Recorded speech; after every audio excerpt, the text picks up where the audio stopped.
Bienvenidos a Club de Prensa en NTN 24. Nos transmitimos desde Washington, a 3 cuadras solamente de la Casa Blanca. Y no olviden que al final de este programa, si ustedes lo quieren ver completo o quieren ver a partes, lo pueden encontrar en nuestra página de Facebook y por nuestra cuenta de Twitter. Y el audio, el podcast está en SoundCloud. Y les doy la bienvenida a los invitados a Club de Prensa. En primer lugar, Rafael Matus, el corresponsal de La Nación de Buenos Aires. Bienvenido, como siempre, a esta mesa, Rafael. Gracias. Amanda Mars, corresponsal del País de Madrid, bienvenida también. Muchas gracias. Y Pablo Pardo, corresponsal de El Mundo de Madrid, bienvenido a esta casa. Muchas gracias. Bueno, hay debate mundial sobre el anuncio hecho por la compañía Twitter, en el sentido de que va a hacer unas pruebas para establecer si se pueden, si los tweets en lugar de tener 140 caracteres, cifra que se estableció por los 160 que tenían los SMS, si puede ampliarse esa cifra, esa cantidad de caracteres de 140 a 280, es decir, al doble. En el mundo hay 500 millones de tweets cada 24 horas, hay 6.000 por segundo, hay 328 millones de usuarios de Twitter. Me planteaban ustedes este tema, como es obvio ayer cuando apareció este anuncio, cuando se conoció el anuncio. ¿Es una buena idea que Twitter amplíe el número de caracteres? Hay que recordar, por ejemplo, que Donald Trump es uno de los grandes tuiteros que existen en la humanidad, y hay que recordar la famosa frase de Shakespeare, que está citada en alguna parte esta mañana, que decía: la brevedad es el alma del ingenio. ¿Será que con 280 caracteres se va a dañar lo de Twitter? Porque hoy en día hay que tratar de resumir y de ser ingenioso en pocas palabras, en pocas sílabas. Bueno, habrá que ver, ¿no? Yo, la verdad, no recibí el cambio como una buena noticia. Creo que, como vos bien decías, esa brevedad es el alma de Twitter, ¿no? Es la esencia que distinguía esa red social de todas las demás. Y muchos usuarios reaccionaron a la reforma como si fuera por poco una traición, ¿no? Yo recordaba una frase atribuida a Cervantes: más vale una palabra a tiempo que 100 a destiempo. Twitter era una red social que forzaba a los usuarios a no solamente practicar la economía de palabras, que es un gran atributo de los grandes escritores, sino también a reaccionar con cierta agilidad a los acontecimientos y a las conversaciones. Me parece que el hecho de duplicar el espacio que uno tiene para comunicar en Twitter va a entorpecer la conversación, le va a quitar un poquito de pimienta y de sal, ¿no? Muchos de los mensajes que yo leía ayer en Twitter reaccionaban en contra de esta reforma. Uno decía: imagínense esto que decías, no, imagínense a Donald Trump en 140 caracteres. ¿Qué va a pasar con la política exterior de Estados Unidos en Twitter con 280 caracteres, ¿no? ¿Cómo van a hacer, por ejemplo, las amenazas a Corea del Norte con 280 caracteres? Otra reacción que me gustó mucho fue las ediciones que hicieron los usuarios del mensaje de Jack Dorsey, uno de los fundadores de Twitter, en 280 caracteres, anunciando el cambio. Muchos usuarios se pusieron a editar el mensaje, ¿no? Lo editaban a 80 caracteres, a 100, a 120, mostrando cómo se puede decir siempre lo mismo con menos palabras y queda mejor. Twitter sufre una crisis de identidad y por eso hace esta reforma. Twitter hoy tiene alrededor de 320 millones de usuarios, creo, en todo el mundo, y es una de las redes sociales que menos crece. 328 millones de usuarios. Cuando vos hablas con jóvenes, ¿no?, de 18, de 20 años, su red social favorita es Snapchat. Facebook está creciendo mucho más rápido que Twitter. Sistemas de redes sociales de mensajería como WhatsApp también tienen un crecimiento mucho mayor. Entonces Twitter está reaccionando a esto, tratando de ponerse al día, de ayornar su desarrollo, presionado también por los inversores, a las otras redes sociales. A mí me parece, creo que es un error, pero hay que ver a ver cómo reacciona el mundo de las redes sociales ante este cambio. Me parece que lo hermoso, lo bonito de Twitter era esto, ¿no? Que forzaba a la gente a decir cosas con pocas palabras, y era una conversación además muy democrática, pues no había un algoritmo que te dijera: bueno, tenés que ver esto primero, tenés que ver esto después, como se ocurre con otras redes. Yo, la verdad, recibí la noticia con desazón y tristeza, pero como buen tuitero estoy un poco abierto a ver cuál es el resultado de esta modificación. Aquí, a propósito, Twitter ha sido una red social muy útil para el periodismo. Los periodistas seguimos mucho Twitter, los medios de comunicación ponen sus titulares en Twitter, sí. y hay un debate. Álvaro Gómez Hurtado, quien fuera político y periodista colombiano, definía el periodismo del siguiente modo. Él decía: periodismo es resumir, y evidentemente el gran resumen es poner en menos de 140 caracteres una noticia. Pero hay otros periodistas como Iñaki Gabilondo, una de las estrellas que fue de la radio en España, que ha estado en este programa, y en este programa decía, es muy difícil narrar la complejidad en 140 caracteres. Hay cosas que son mucho más complejas y uno no las puede meter ahí. ¿Cuál es su punto de vista, Amanda Marzo? Que la complejidad que no puedes contar en un tuit de 140 caracteres, muchos periodistas y no periodistas, a veces activistas, políticos, las cuentan en esto que llaman hilos, que es una sucesión de tweets, de mensajes todos de un máximo de 140 caracteres, concatenados, de manera que quien los ve no se pierde y se está leyendo un pequeño post, y se está leyendo un pequeño comentario de a lo mejor, no sé, 600 caracteres. Creo que con el cambio se pierde más de lo que se gana.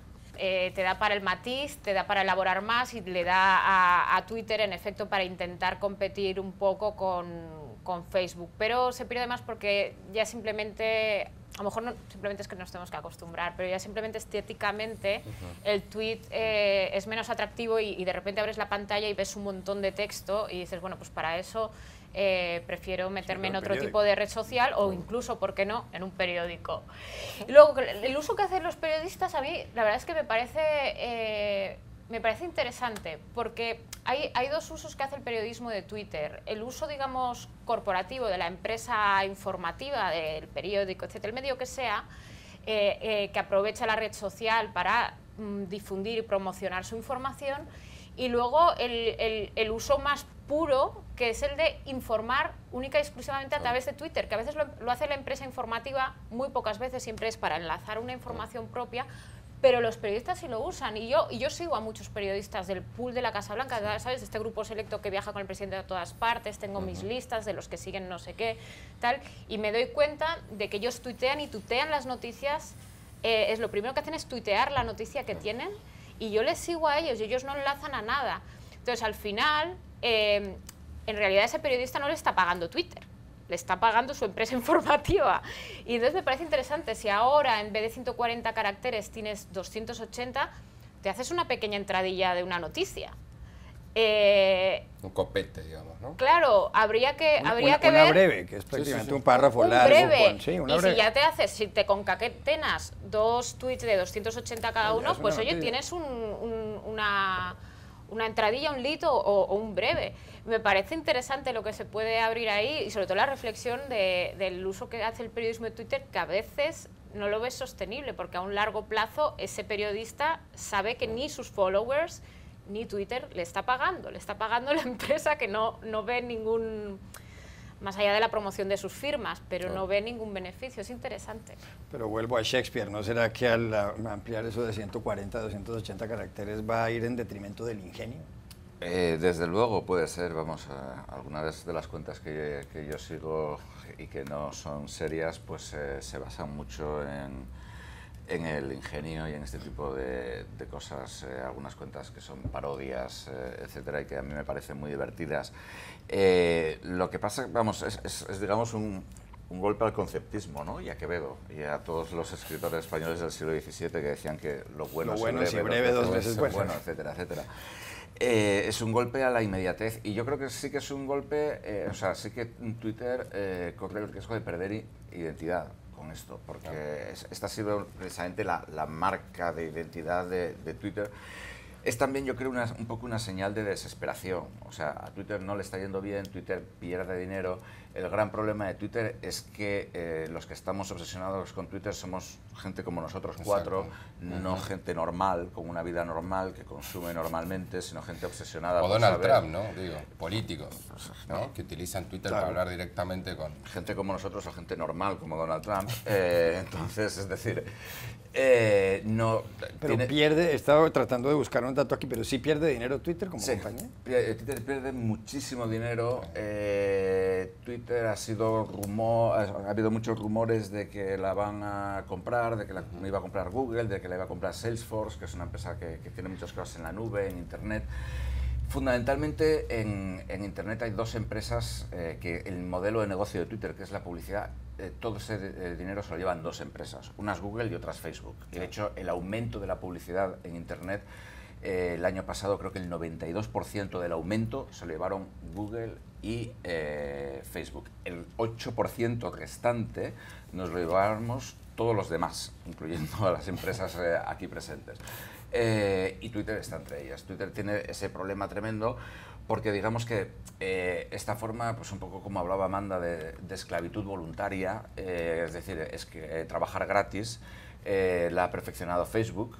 Facebook es una empresa que tiene 1.000 millones o 2.000 millones de personas que trabajan gratis para ella, haciéndole contenidos.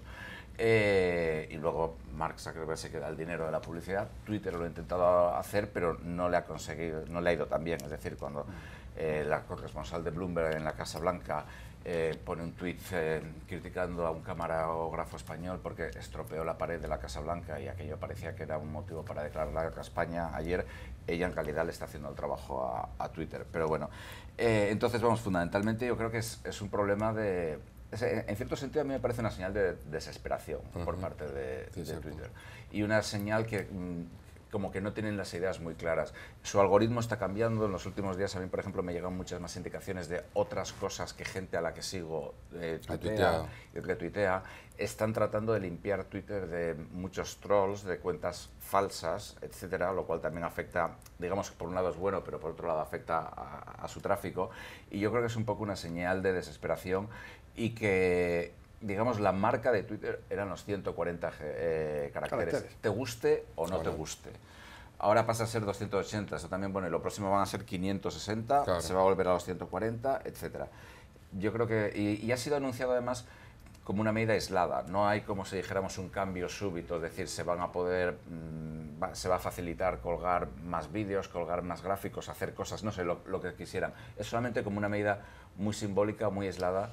Twitter despidió a muchísima gente hace unos meses y el futuro de Twitter probablemente acabe siendo pues en manos de Google o de Facebook o de alguna gran empresa. Sí, y una última cosa, y el caso de Twitter y la experiencia de Twitter es una gran lección para toda la industria de contenidos, porque lo que te cuenta es ni en el momento más álgido de tu notoriedad, de celebridad, de que tengas al señor más importante del mundo, que es Donald Trump, todo el día usándote a ti como canal preferente de comunicación y que todos los medios digamos, hoy tuiteo el Twitter de Trump, o sea, ni en un momento de notoriedad tremendo, eso se traduce en negocio. Sí. Y eso es una gran lección que tener muy presente cualquier industria de contenidos.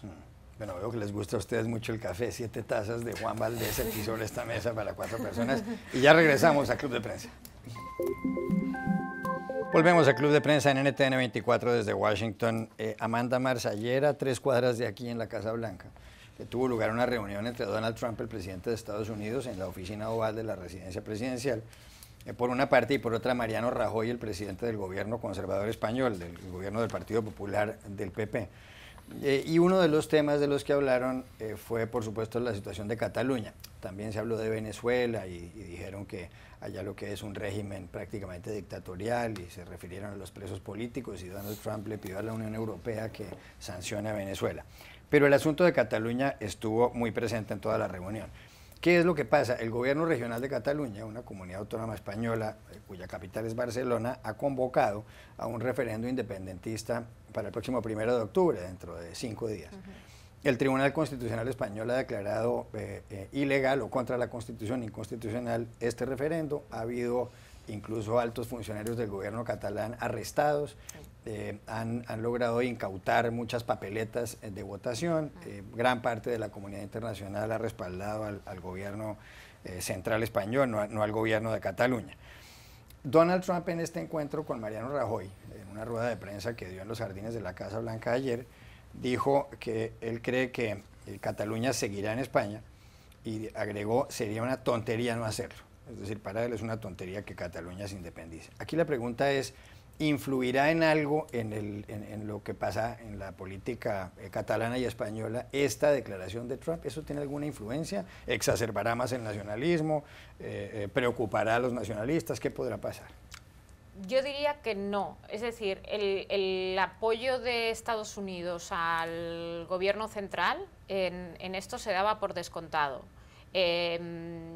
Trump no se salió demasiado, vamos, no se salió nada del guión que se esperaba de Estados Unidos. La posición de la administración había sido clara a través de su Departamento de Estado. Es la misma que en su día manifestó Barack Obama en el encuentro que tuvo con el rey Felipe VI en 2015. Así que es un no news, no hay un cambio. No es ahora mismo el presidente de Estados Unidos, Donald Trump, una figura de especial popularidad en España o de especial prestigio, con lo cual este respaldo, que además ya se daba por descontado, manifestado ayer, suma lo justo. Si hubiera, en cambio, podido restar un no respaldo. Es decir, esta rueda de prensa tenía sus riesgos, porque dada la personalidad de Trump, en una repregunta, Trump hubiera podido, creo que ninguno hubiéramos podido descartar que se hubiera salido del guión que tenía la administración, la posición oficiales de la administración. Así que una sorpresa de este tipo, un accidente que sería para el gobierno central, sí que hubiera restado mucho. Así que es una visita que no ha sumado gran cosa porque no ha habido novedad, pero de salirse del guión hubiera restado muchísimo. Tampoco parece que el tema de Cataluña esté muy en la agenda de Donald Trump, o más bien no está en las respuestas que dio. Se notó claramente que era una materia que no conocía muy bien y que, bueno, que respondió lo que tenía decidida su administración y él, pero sin conocer mucho el asunto. No es equiparable la implicación, y no solo porque era candidato en ese momento, no es equiparable la implicación y el conocimiento que tenía con lo del Brexit, porque mucha gente ha estado comparando, fíjate lo que dijo Trump con el Brexit, del derecho de autodeterminación y tal. No, primero que era candidato, no era el presidente de un país. Sí. Y sobre todo, segundo, que se nota que este tema no está en las preocupaciones de la administración. Y creo que además lo que el presidente mostró este fin de semana con estas críticas tan tremendas y estos insultos a los que protestaban contra el himno en la Liga de Fútbol demuestra que así muy poco patriótico no es precisamente, o sea que bueno, no sorpresas. ¿Y afecta en algo la declaración de Trump ayer con respecto al referéndum en Cataluña a la política española, a lo que puede llegar a pasar el fin de semana? No, yo creo que, vamos, yo estoy completamente de acuerdo con Amanda. Yo creo que esto no cambia el panorama. Básicamente, yo creo que Trump lo que ha venido a decir es un poco lo que podríamos decir la doctrina Obama, es decir, Estados Unidos apoya a una España unificada. Estados Unidos fundamentalmente lo que quiere es que España no cree problemas, vamos a ser claros. España es un país, es un aliado sólido de Estados Unidos y es un aliado que no da problemas. Es un país que tiene bases militares estadounidenses que no se queja, digamos, por nada. O sea, no por nada, pero digamos que no hay tensiones en la relación bilateral, que ocupa una posición estratégica importante, que es un país importante dentro de la zona del euro. Y, lógicamente, Estados Unidos lo que no quiere es que se creen tensiones, se cree una disrupción grande. Y una independencia de Cataluña podría ser una disrupción potencialmente muy grande para España, para Europa, etc. Entonces, bueno, fundamentalmente, yo creo que Trump ha estado muy, por así decirlo, profesional en su forma de hablar, un poco en su estilo, digamos, lo de que es una tontería, que se independicen, que él ama mucho a España, tal, que esto lleva pasando desde hace mucho tiempo y los catalanes nunca se han ido. Pero yo no creo que vaya a cambiar el panorama. Trump no es, al contrario que Obama, Trump no es un político popular en Europa, incluso sería hasta cuestionable si lo es en Estados Unidos. O sea, Trump no es la mejor persona para dar mensajes de unidad o de negociación. Y yo creo que fundamentalmente esta es la cuestión. Si miramos, volviendo al tema de antes, en Twitter, las cuatro cosas, los cuatro mayores influencers, como se llama, las entidades o personas que tienen más influencia en Twitter, aparentemente en Cataluña, según he visto en Twitter cuando venía hacia aquí, son Edward Snowden, Julian Assange, Wikileaks y RT, que es Russia Today, que es una cadena de televisión rusa. Es decir, son bastante más influyentes que Trump. Los cuatro respaldan la independencia y eso yo creo que también tiene mucho más, tiene por lo menos tanta influencia, sino más que Donald Trump. Rafael Matos. Sí, coincido. Donald Trump no es un líder respetado fuera de Estados Unidos, ni siquiera es respetado dentro de Estados Unidos.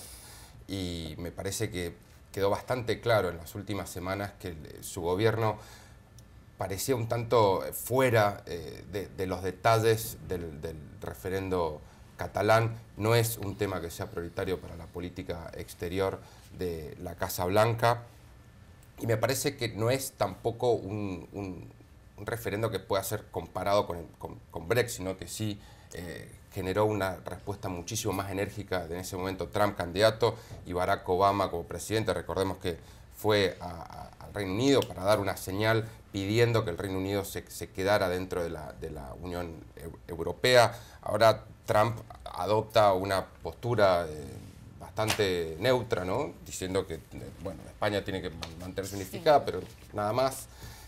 Creo que despeja algunas dudas porque el Departamento de Estado en las semanas anteriores había dado un mensaje no tan claro como el que ofreció Trump y por eso creo que fue importante que lo dijera y que se le hizo la pregunta, pero el referendo español claramente tiene fuerzas internas muchísimo más poderosas que lo que puede llegar a decir Trump y lo que puede influir Trump. Y además, en general, Europa suele mirar la influencia de los presidentes norteamericanos, creo, con cierta reticencia, claro, ¿no? Al menos.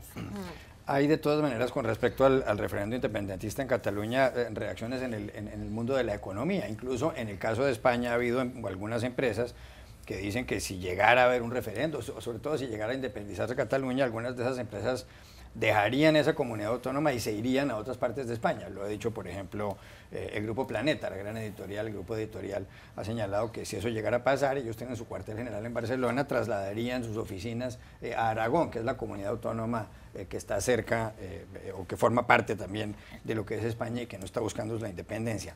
Usted, sin embargo, en el periódico El Mundo, Pablo ha publicado un artículo titulado La indiferencia de Wall Street ante el referéndum catalán.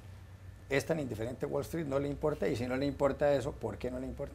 Bueno, por lo que yo sé, parece que no les importa mucho, fundamentalmente porque creen que no va a cambiar nada. Es decir, porque creen que el referéndum, si se produce, va a tener muy poca participación, porque bueno, el gobierno español ha adoptado medidas para que así sea, incluso en el caso de que hubiera una declaración unilateral de independencia por parte del Parlamento catalán, sería más o menos simbólica y con muy poca efectividad. Si verdaderamente existiera el riesgo de que España se fuera a partir, veríamos la deuda española a unos intereses absolutamente descomunales, mucho más cercanos a la crisis del 2012, 2013, 2014. También veríamos el euro cayendo, es decir, claramente el mercado cree que no va a pasar nada. Hay que tener en cuenta que si Cataluña, imaginemos que se independiza de España, Cataluña saldría, salvo que hubiera un encaje político muy complicado que tendría que además negociarse con mucha antelación, Cataluña saldría del euro, saldría de la Unión Europea probablemente, inmediatamente después Cataluña suspendería pagos, Cataluña tendría un corralito, España también lo pasaría muy mal, no creo que llegáramos a tener un corralito, pero sí que sería una crisis absolutamente espantosa, el euro se despeñaría, es decir, sería una situación de crisis muchísimo más grave y muchísimo más intensa. Hay que tener también en cuenta otra cosa, por ejemplo, es decir, la complejidad jurídica, es decir, cuando estamos hablando de la complejidad jurídica de Gran Bretaña saliendo de la Unión Europea, la complejidad jurídica de partir un país que además lleva funcionando varios siglos, es absolutamente brutal. Entonces, es decir, esto es, por ejemplo, lo que a las empresas no les gusta, lo que las empresas dirían que, bueno, nosotros nos vamos, es decir, si estamos en Cataluña, ¿cuál va a ser la moneda de Cataluña? ¿Va a ser el euro? ¿Va a ser el patacondos? ¿Va a ser el qué, no? Entonces, es algo que para las empresas es simplemente intolerable. Y de hecho, aunque algunas han dicho que se irían, en general los empresarios catalanes y la burguesía catalana, que suele tener, históricamente ha tenido mucha influencia en esa región, ha estado muy callada en toda la crisis. Yo creo que si hubiera una ruptura política, probablemente hubiéramos visto muchas más reacciones. ¿Está de acuerdo con ese punto de vista? Amanda Mars, que ha trabajado mucho en la sección de economía del país. Sí, los mercados siempre son el gran termómetro de los riesgos políticos. Hace unos días estaban dos líderes como Donald Trump y el líder norcoreano con grandes amenazas y los mercados estaban relativamente tranquilos, ergo no había un holocausto nuclear a la vuelta de la esquina.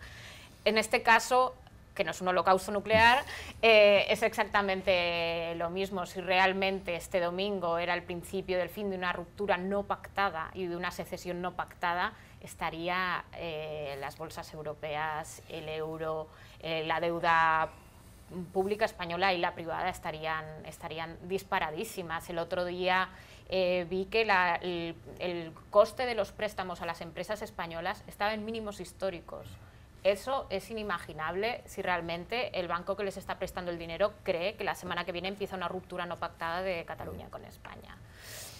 Distinto es los medios y los largos plazos y cuál sería el escenario de una ruptura, pero desde luego no a corto plazo. La posición de la burguesía catalana y del poder económico en Cataluña ha sido tirando a discreta en todo este tiempo y siempre apelando a la palabra muy genérica de diálogo.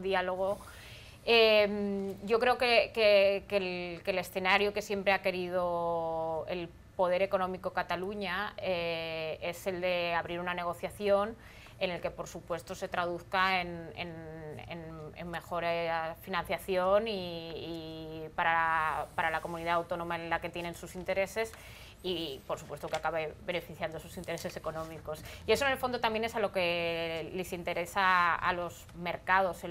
Los grandes grupos financieros que se han manifestado respecto a esta cuestión han dicho no, ninguna salida abrupta, casi que independencia, casi mejor que no, pero oye, en el campo económico negociad todo lo que queráis, porque eso al fin y al cabo es a lo que más le interesa al poder económico. Claro que sí.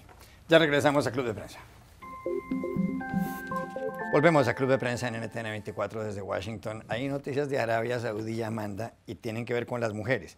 En Arabia Saudí ha estado prohibido que las mujeres conduzcan o manejen un carro, como se diría en Colombia, o conduzcan un coche, como se diría en España, o un automóvil desde 1957. Incluso hay una tesis que dice que si una mujer conduce, eso la puede afectar en los ovarios. He leído en varios artículos esta mañana y esa supuestamente es una de las razones. Es verdad también que en Arabia Saudí las mujeres tienen que estar acompañadas por hombres, que no pueden viajar sino en compañía de los hombres, previsiblemente de los maridos. Pues ahora resulta que por un decreto real que fue leído ayer en la televisión estatal y también aquí en los Estados Unidos, pues ha quedado claro que a partir del 24 de junio del año entrante las mujeres podrán conducir, podrán manejar. Hasta ahora había habido muchas protestas de parte de las mujeres, habían mandado videos por YouTube, algunas conducían, pero si las pillaban iban a parar a la cárcel, a veces 15 días de prisión y cosas así.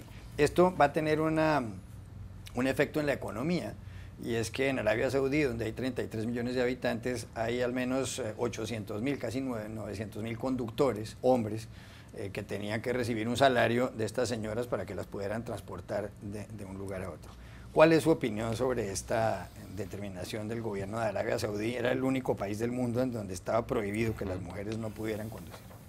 Sí, pues me alegra que pongas el tema económico, porque también leía el argumento económico de lo que dejaban de contribuir las mujeres al tejido productivo y a la economía por culpa de no conducir, y parece que eso también ha sido un motivo como para incorporarlas, ¿no? A veces cuando se habla de buscar la manera de equilibrar las oportunidades en la economía y profesionales de mujeres y hombres en cualquier país, se usa muchas veces el argumento económico, porque parece que simplemente el sentido común de que los seres humanos tienen que ser iguales independientemente de su género no es suficiente, y hay que decir, no, es que las mujeres es muy importante que estén en la economía productiva, y dices, bueno, pues compramos el argumento, ¿no? Y parece que ha sido uno. Luego está la idea de que el hijo quiere modernizar un poco el país, pero creo que desde un punto de vista de una democracia europea te tienes que resistir un poco a comprar ese argumento, porque ¿qué modernización? O sea, creo que hay que ver más señales para hablar de indicios de modernización, ¿no? No basta, sí, no basta que las mujeres... 2018 se les permita conducir. Conducir, no. El otro día, que además fue la típica noticia que la gente viralizó con mucha alegría, ¿no? Salió la detención de un chavalito, no sé si llegaba adolescente, detenido porque le habían visto bailar en la calle. 2 años antes un juez había condenado a 2 chicos a cavar tumbas, castigados por haber estado cantando y bailando con 2 chicas en la calle. Las mujeres, o sea, bien, pero no veo un símbolo de modernización. Creo que tenemos esto que llaman, esto tan ambiguo de la comunidad internacional, tiene que poner el listón muy alto, mucho más alto que ahora, como para hablar de indicios de modernización en Arabia Saudí. Rafael Matos. Sí, coincido casi todo lo que ha dicho Amanda. Creo que es una pequeña gran victoria para las mujeres y para la igualdad de género. Victoria porque cuando uno hablaba de Arabia Saudita, lo primero que se decía es no, en Arabia Saudita las mujeres no las dejan conducir. Y hubo un movimiento, ¿no? De protesta, sí, claro, de mujeres que lleva 30 años al menos, que lucharon por tratar de obtener este derecho y lo consiguieron. Entonces es una victoria, pero bueno, pueden conducir, ¿no? Es algo tan pequeño, ¿no? Que suena por ahí también incluso ridículo, ¿no? Que en el año 2017 en un país a las mujeres no se les permita conducir, ¿no? Respecto de si esto marca un giro en Arabia Saudita, no, la verdad es que no lo veo. Arabia Saudita es una monarquía que ha sido acusada de violar derechos humanos, es una monarquía que reprime los derechos adquiridos que las mujeres han logrado en Occidente, y no creo que eso por motivos religiosos, culturales y políticos vaya a cambiar. Sí, como bien se señalaba Amanda, aquí hay un motivo económico detrás, tratar de empoderar un poquitito a las mujeres, un poco a las mujeres para que puedan sumarse con mayor determinación y energía a la economía del reino. E insisto, es una pequeña gran victoria, pero es pequeña y dista todavía muchísimo las mujeres de tener en Arabia Saudita los derechos que gozan la mayoría de los países de Occidente. Pablo Pardo. Yo creo que es un gran paso adelante, porque pone a Arabia Saudí pues más o menos en 1885, que es cuando se inventó el automóvil. Lo cual crea tensiones dentro de la sociedad saudí, porque gran parte de la sociedad saudí no está en el siglo XIX, está en el siglo VIII. Entonces hay 1100 años de diferencia. Es decir, ahora solamente falta pues, que dejen de decapitar a la gente en público, que dejen de azotar a la gente en público, que den derechos a la minoría chií que controla los yacimientos de petróleo, que admitan que puede haber otras religiones que no sean la musulmana suní, que es la religión oficial del Estado, que dejen de practicar la esclavitud encubierta y, en el caso de las mujeres, la esclavitud sexual con los inmigrantes, que dejen de patrocinar a terroristas, eventualmente que la familia real saudí deje de comportarse como una especie de tribu, de jefes de una tribu. Hay que tener en cuenta que yo creo que no es Arabia Saudí, pero probablemente Kuwait abolió la esclavitud como en 1972, así, es decir, que lo que se llaman los países árabes moderados, que van a celebrar el Mundial de Fútbol en unos años, etcétera, son verdaderas joyas. Pero bueno, yo creo que es muy importante que abandonen el principio aristotélico, porque si no se pone a leer la política, Aristóteles, una de las primeras frases que se encuentra es primero el hombre y su casa, luego la mujer y el buey arador. En el caso de Arabia Saudí sería el camello. Pero bueno, es muy importante que abandonen esta política y que tiren la casa por la ventana de esta forma tan increíble, que es autorizando a las mujeres a conducir. Yo me pregunto, ¿pueden conducir camellos las mujeres en Arabia Saudí o solo coches?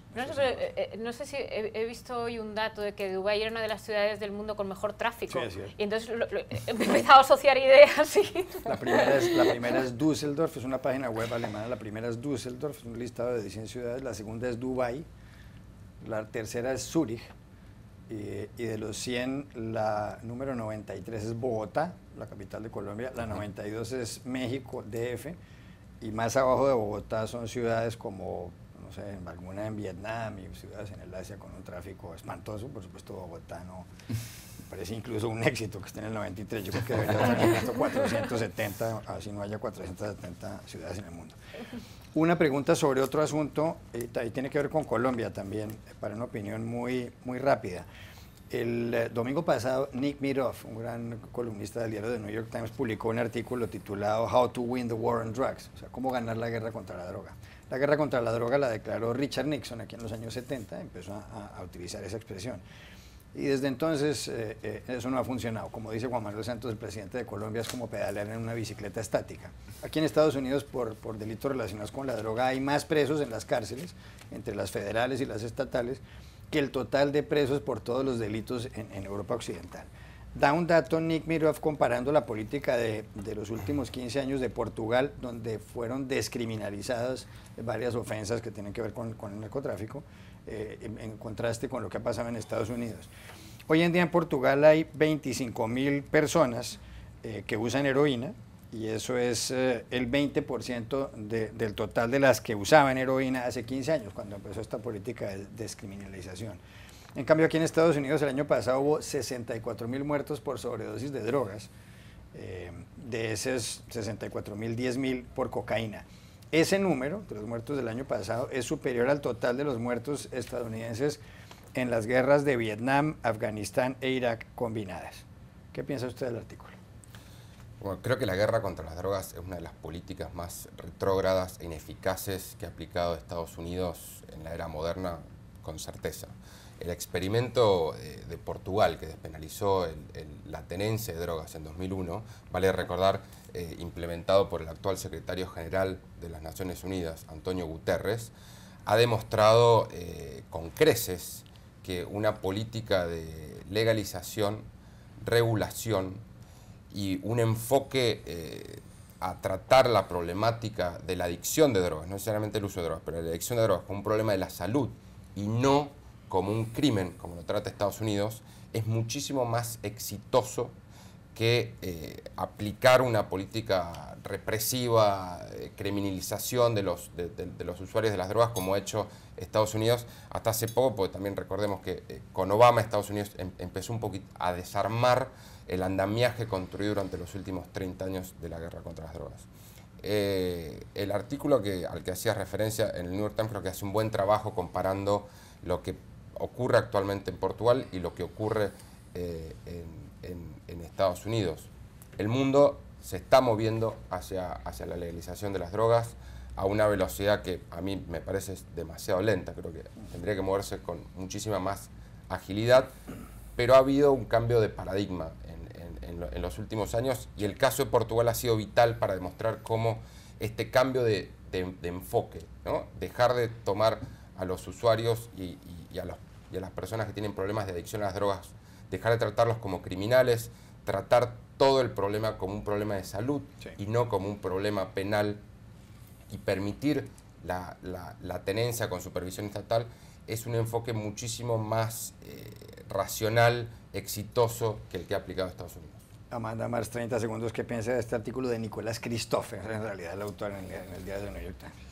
Es interesante, va en sentido completamente contrario al que está llevando a Estados Unidos, que de hecho lo que ha dado es un paso atrás, o al menos ha rectificado la doctrina que aplicó Obama en 2013, que era precisamente que por tenencias o incluso por tráfico en pocas cantidades de droga a personas no violentas, no cancelarlas, porque lo que hacías era agravar la exclusión y agravar el problema. El pasado mayo, el nuevo fiscal general Jeff Sessions cambió la doctrina y dijo que en cualquiera de estos delitos se aplicara la máxima pena. Así que en las estadísticas del futuro veremos el resultado.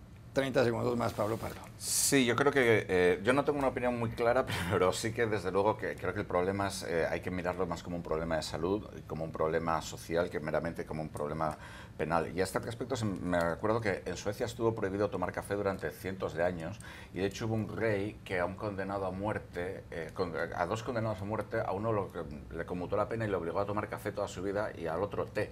El primero en morirse fue el rey, después el del té y luego finalmente el del café. Yo creo que una de las cosas importantes es que es un problema económico en Portugal, y es mucho más barato tratar, digamos, a los adictos que meterlos en la cárcel. Claro. Ya regresamos a Club de Prensa. Volvemos a Club de Prensa en NTN 24 desde Washington. Hay información, esto es importante, un dato llamativo en la BBC, sobre cuál es la razón por la cual es tan difícil matar una mosca. Se pregunta a la BBC, que es realmente increíble que un animal con un cerebro tan pequeño pueda tomarle el pelo a un ser humano que tiene un cerebro pues 1.000.000 de veces más grande. Estábamos viendo aquí hace un instante este video del presidente Barack Obama cuando mató una mosca en una entrevista con gran habilidad y demás. La explicación la ha dado el profesor Roger Harding de la Universidad de Cambridge en el Reino Unido, y es la siguiente. Los ojos de los seres humanos tienen una especie de 60 flashes por minuto. Los de una tortuga es de 15 flashes, no podría traducir yo ahí la palabra flashes. Los de la mosca tienen 250 flashes, de manera tal que la mosca ve pues con mucha más anticipación lo que pasa, el momento en el que uno la va a matar. ¿Queda para usted absuelta la duda de por qué es tan difícil matar una mosca? Sí, creo que es una explicación bastante convincente. Me parece que cualquiera tratado en su vida trata de matar a una mosca y siempre ha quedado pagando, salvo Obama, que lo logró, no entiendo por qué, capaz que era una mosca ciega. Pero es el único caso que yo conozco que ha tratado de matar a una mosca y lo ha logrado, ¿no? Con los mosquitos es mucho más fácil. Es más fácil. Amanda Mars. Sí, sobre todo porque la manera más eficaz de matar a una mosca al final es intoxicarte tú, ¿no? Que es, porque perseguirla es imposible. Entonces bueno, usarlos... matamosca ese largo, ¿no? No sé si los tenían en España, en Argentina. Yo creo que el gran debate... Sí, por supuesto. Además tienen siempre espacio para que pueda pasar el aire, pues, porque si no, no serían tan rápido. Claro. Sí, la manera más eficaz al final es el insecticida, pero acabas tú, o sea... Uno muere antes que la mosca. Sí. Intoxicado. Muy complicado, pero un tema apasionante, ¿no? ¿Cuál es la mejor manera de matar una mosca?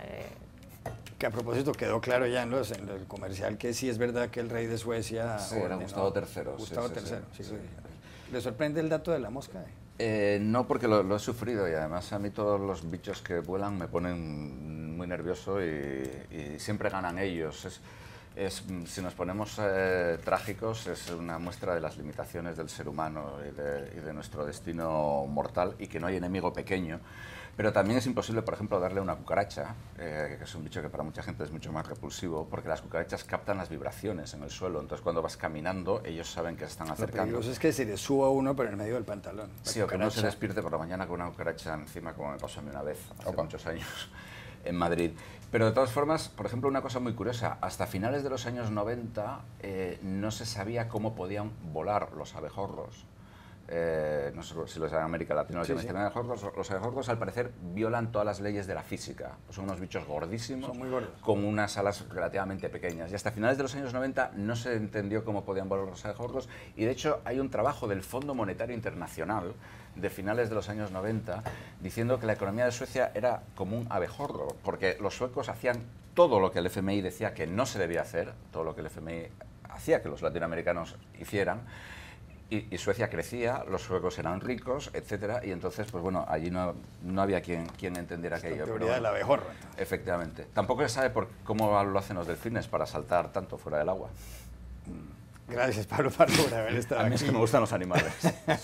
Amanda Mars, Rafael Matulla, a ustedes los espero mañana en Club de Prensa.